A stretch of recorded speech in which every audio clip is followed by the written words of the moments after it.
In this video, I'm going to share with you some basic warm-up exercises for practicing the Majuscule alphabet of Engrosser script.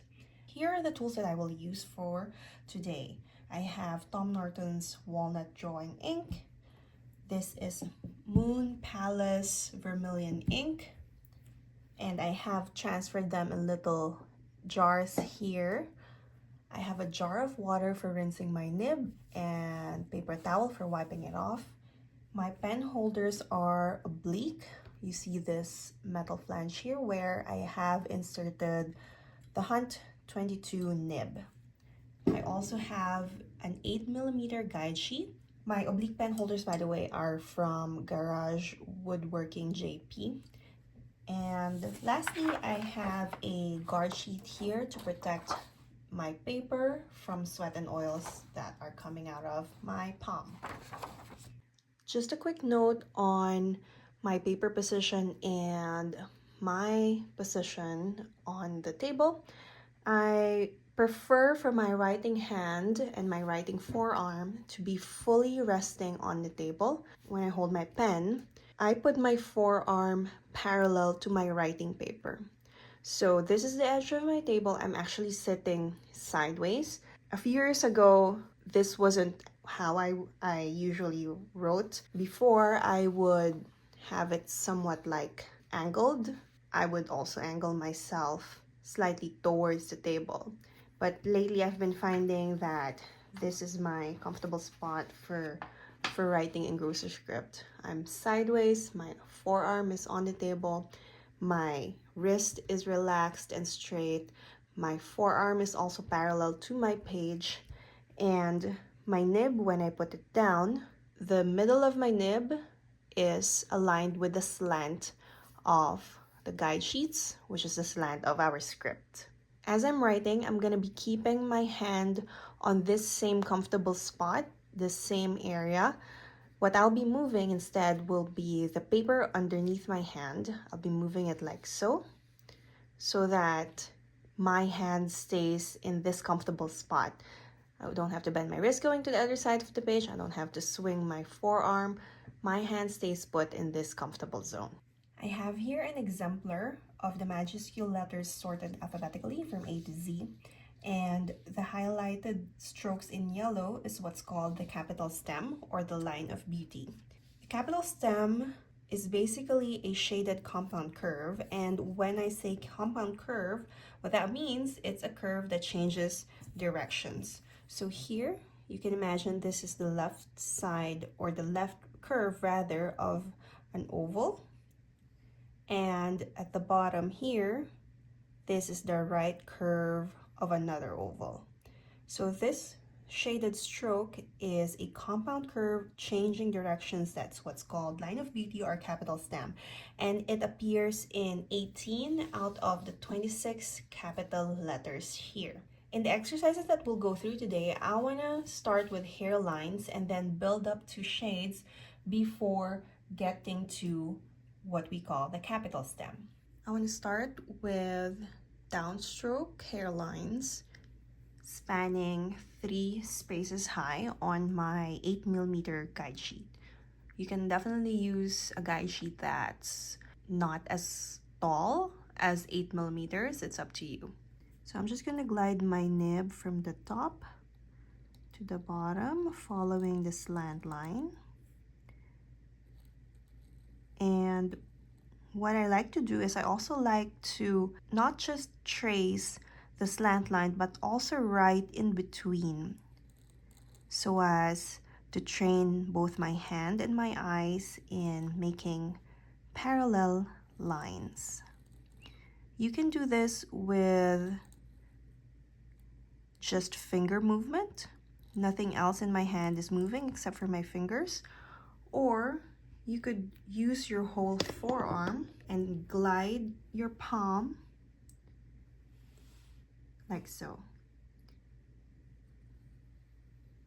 keeping your fingers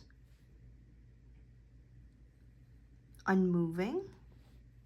You can glide your forearm instead.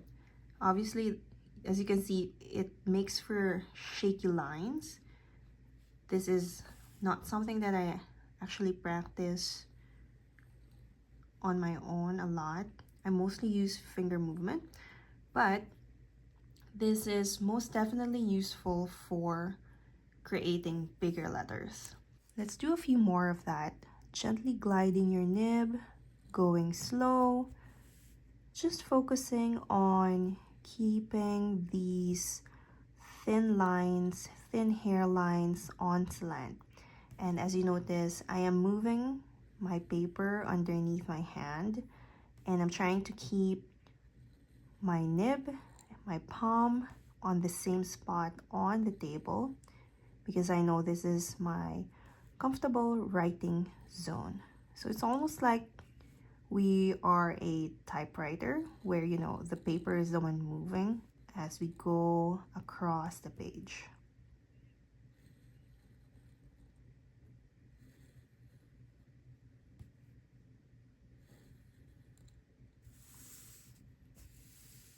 Next, I'm going to practice drawing some ovals in the counterclockwise motion.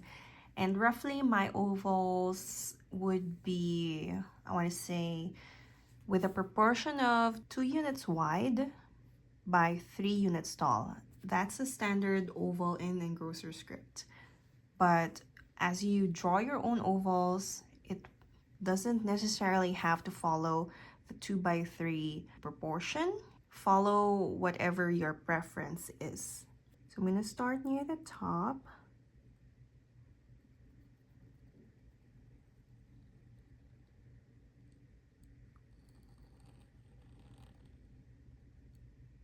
And what I'm going to do is I'm going to draw these ovals right beside each other, touching right around here.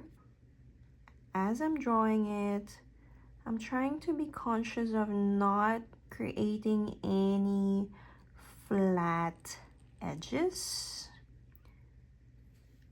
I'm trying to focus on keeping my ovals curvy in the sense that, yeah, there's no flat edges. I want to make all my ovals look the same. Same proportions, same width, same curviness, same roundedness.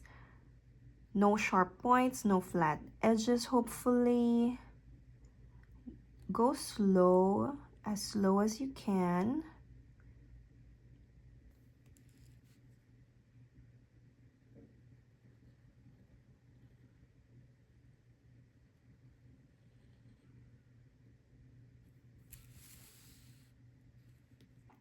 Next, I'm going to switch to a different ink just so I can show it clear on the video what I would like to achieve, which is practicing the compound curve. So here's my vermilion ink. I'm going to put it to the side. We're still doing hairlines. So what I'm going to do is I am going to trace in between each pair of ovals. So with this first pair, I'm going to start with the second oval. Start from the top. I am going to trace the top left curve of this oval. Go down, change directions right around the middle, and then trace the bottom right curve of the first oval. We would call this the left curve, and this is the right curve. When we combine both together, or any two different curves together, that's what we call a compound curve. And in this exercise, we're doing a hairline compound curve, no shades yet. If I feel like my oval is flattish, I can just correct that and make the curve a little bit more rounded. With this exercise, I just want to get my hand used to the idea of creating this stroke while thinking of tracing two curves and changing directions right around the middle.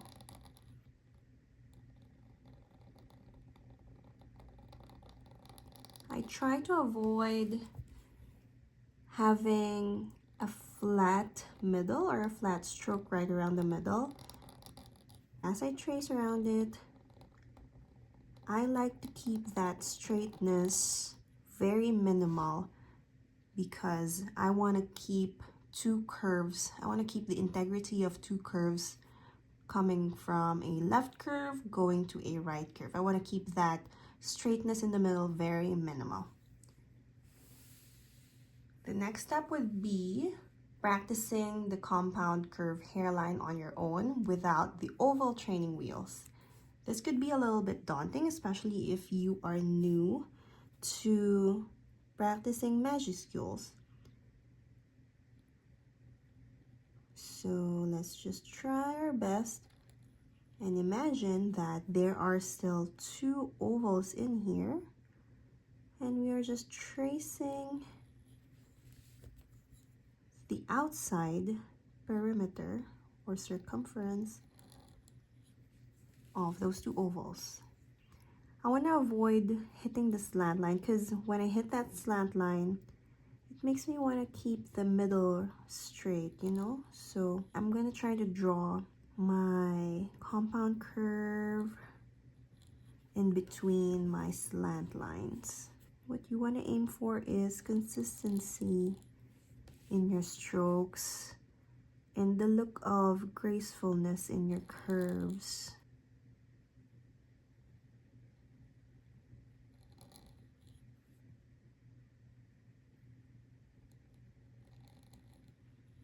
I'm gonna switch back now to walnut ink. We are gonna jump into creating shades. But actually before that, let me quickly draw a little diagram for tine movement. So our nibs, when we put pressure on them, they split into two tines, the left and the right tine.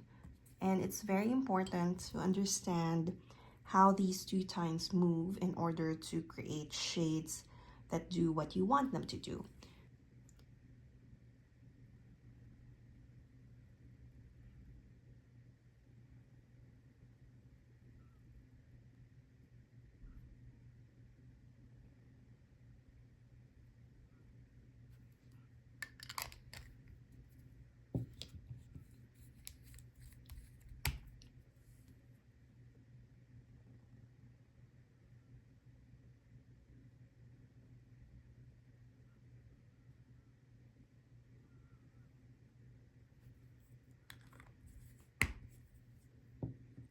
These are the three basic shades that I want to go over before jumping to the capital stem.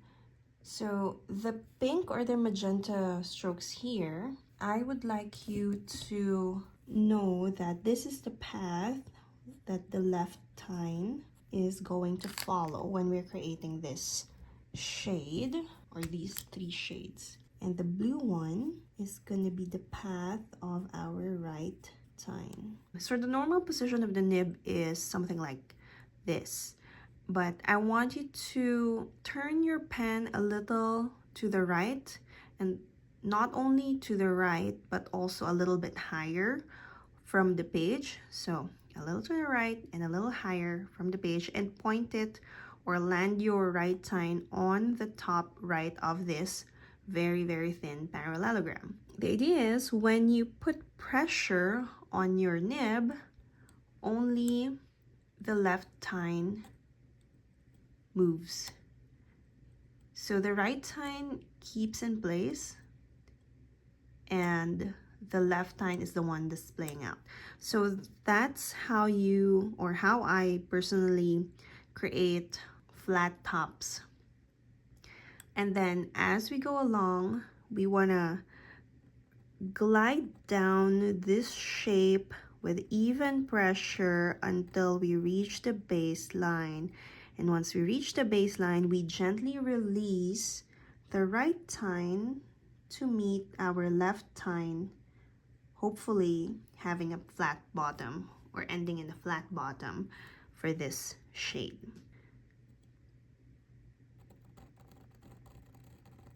Try to keep on slant. and try to keep the width the same for the whole shade. You want to be positioning your nib very close or close enough to the slant line so that you don't get rough edges on your shade, because if you position your nib somewhat like so, you can still drag your nib downwards, but there's going to be a lot of resistance because it's so far away from the natural direction where your nib wants to go. Now for the second shade here, you want to start with a point. It's like a very thin triangle here with a slant line bisecting it around the middle. And then at the bottom, just like how we released our right tine here, we want your right tine to meet the left tine. So without ink, just to demonstrate, you want to start with a point, no pressure yet, and then gradually add pressure, splaying out both tines, and then just going down, down until you reach the baseline, and then you release your right tine meeting the left. For the last shade here, we start the same way we did for our first full pressure stroke here. This time, you want to be releasing pressure as you glide down the page. So your right tine on the top right, splay out only the left to create that flat top, and then as you go down, release pressure until your nib reaches a point. Okay, let's practice these 3 shades on paper with ink.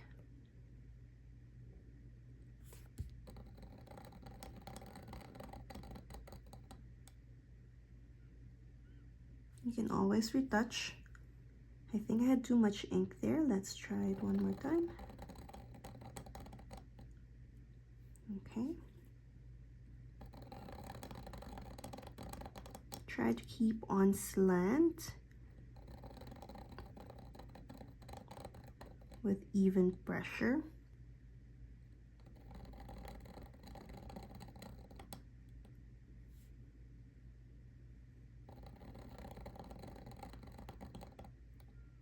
Now for the second shade, we want to start with a point, not putting pressure right away when we land our nib. And then we add gentle pressure until we reach right around the same thickness of what we had over here. This first try of mine is not quite on slant, but that's okay. We want to be practicing it slowly and very consciously, trying to get the desired shape.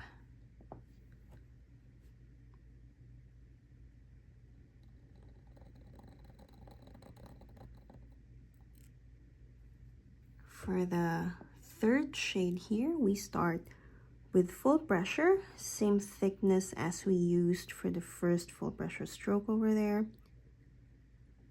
And then gradually releasing pressure until you reach a hairline or a point.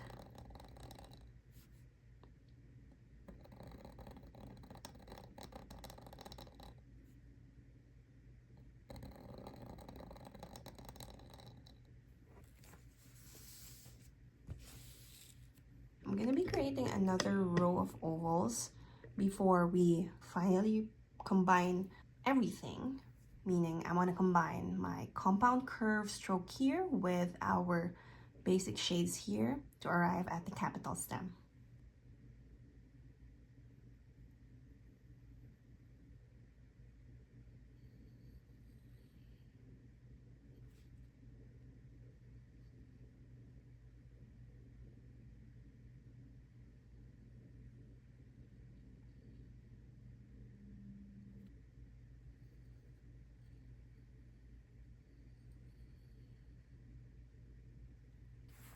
Okay, I'm going to switch back to my vermilion ink so that you can see it when I write in between our ovals.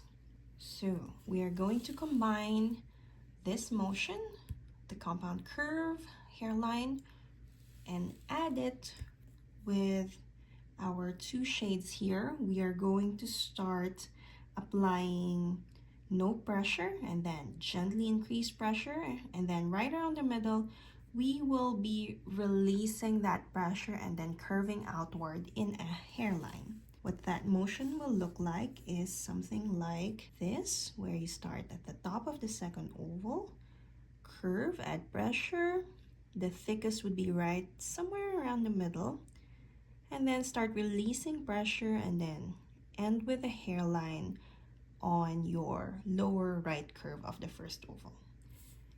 So I did that motion without adding pressure, but let me show you without ink while adding pressure here.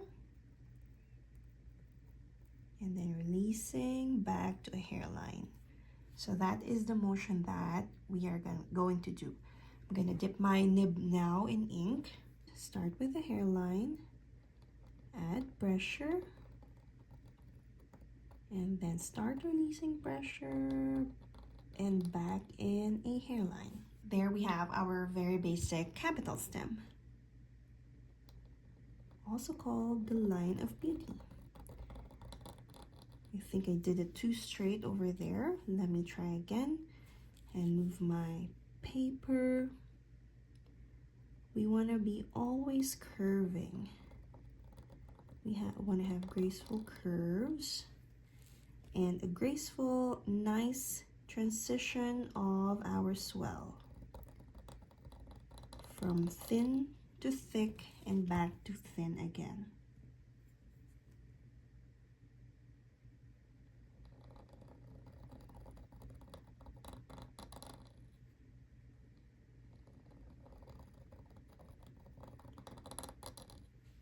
So let's practice this capital stem stroke without our training ovals and see what we get.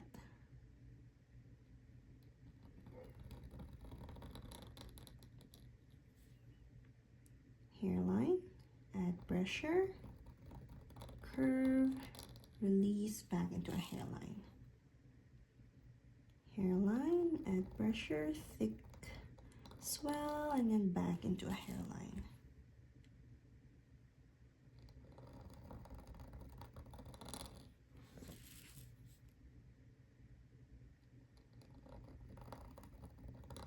You want to be consistent in where you're starting to apply and to release your pressure.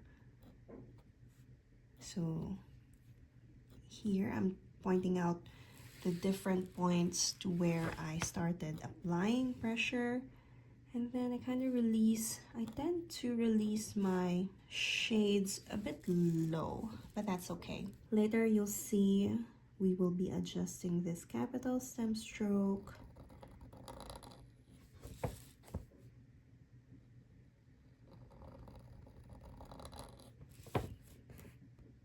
To accommodate our letters.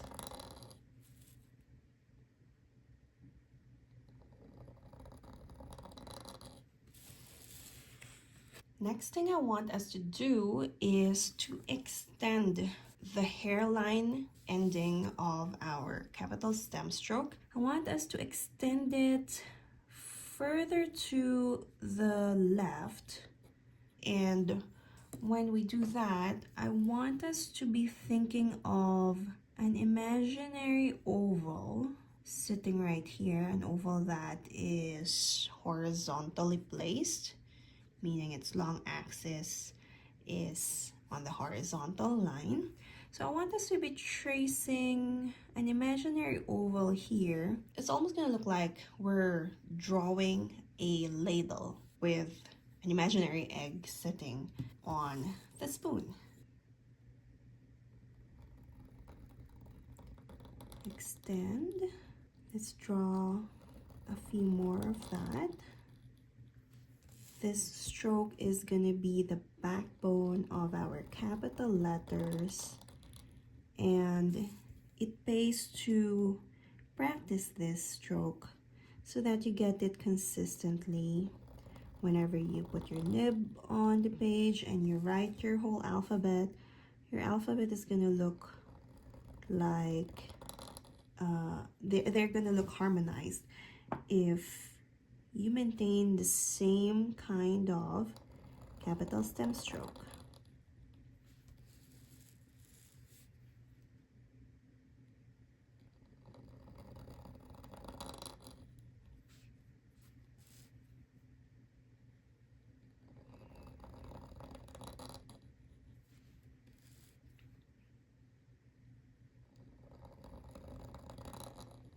The last component that I want to talk about is the terminal dot that we place at the end of this stroke. I want to write it bigger for now. This bottom, imagine that I am zooming in and it looks something like this. So this is you are tracing an imaginary oval. I want to end it with a terminal dot, which can look like a few different ways. The most common is a circle.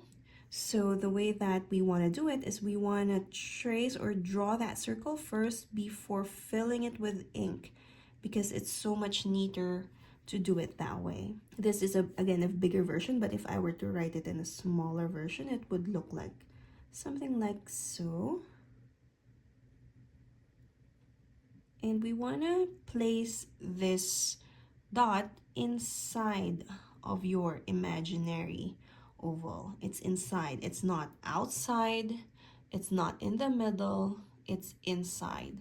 Another shape apart from the circle, you could also try doing a teardrop, or like a reverse teardrop, like an upside down teardrop shape, like so. Again, draw it first before filling it in for more precise work, for more precise results.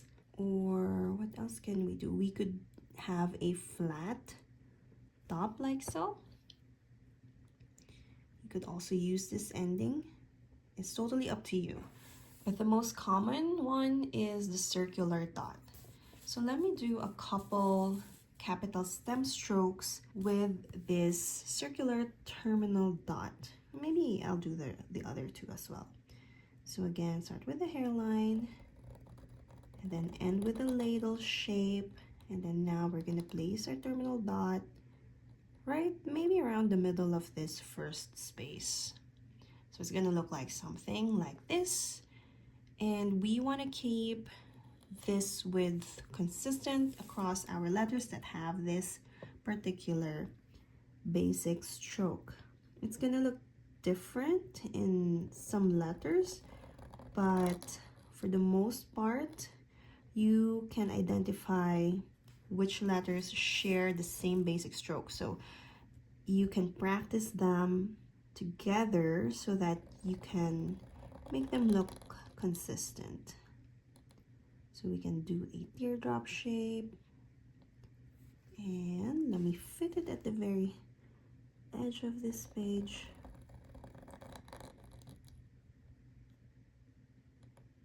Something like that. If you like this style, feel free to try it.